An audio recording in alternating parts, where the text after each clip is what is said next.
Highlander Malakai Fekitoa has continued his sudden rise to fame, being named in the 35-man All Blacks training group this afternoon. He joins fellow teammates Liam Coltman and Aaron and Ben Smith as the Highlanders players chosen for the squad. Joining us tonight to talk about their selections is ODT rugby columnist Paul Dwyer. Good evening, Paul. How are you tonight? Good, thank you. Now, why do you think the selectors chose Fekitoa?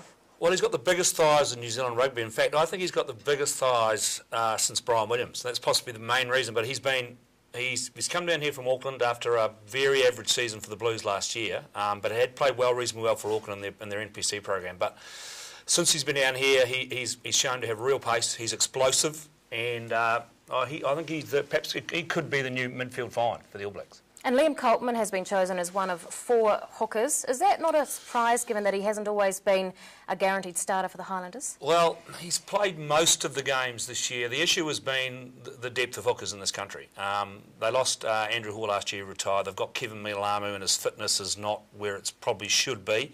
They've got Dane Coles, and so they brought two new young hookers in Coltman and Nathan Harris from the Chiefs. One of those 2 guys will start in a test match this year. And the squad, of course, will be trimmed to 31 players before June's test matches. How likely do you think that it will be that those 2 players make the side?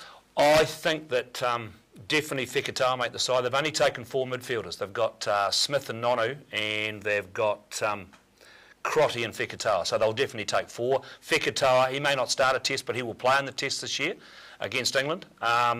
And Coltman has to step up. He's got to go past. It'll be between him and Nathan Harris. Right now, you'd have to say Coltman would be ahead of Nathan Harris in the pecking order. So I think he will get test match time in June.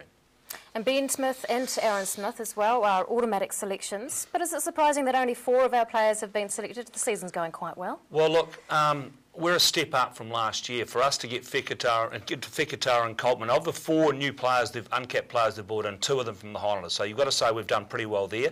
The 2 Smiths were always going to get in. They'll probably start test matches here. They're playing particularly well for the Highlanders. You'd have to have a look at the rest of our Highlanders side and say, look, I can't really see another player they could have picked. So I don't think that anybody's been unlucky. Speaking of the Highlanders, why do you think they've been playing so well this season? Well, they've got rid of some of the big names. They've brought in Tony Brown as assistant coach. I think that's helped with communication. I've talked to the players a bit this year. They're a very, very happy bunch. But then again, when you're winning, you are a happy bunch. But they're a very happy bunch. They're going well together. They've had no off-season dramas.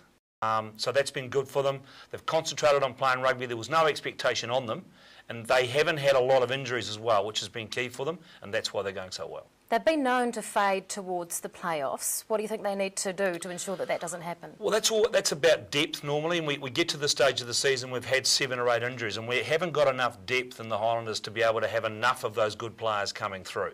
Right now we struggled a bit in the second half against the Lions on Saturday, and that was probably a depth issue. We lost a couple of players. We had 2 or 3 out with injury. I think a few of those players are back this week.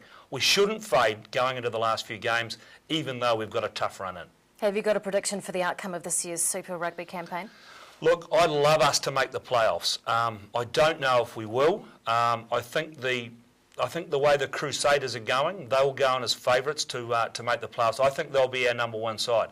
If the Crusaders go through as the number 1 side, it'll be between, obviously now, the Hurricanes, the Chiefs and the Highlanders for that next spot. Look, I really hope the Highlanders make the playoffs. I don't see them going any further than that. They probably haven't got enough X factor. I see the Crusaders perhaps going all the way. ODT rugby columnist Paul Dwyer, thanks very much for your time. No problem.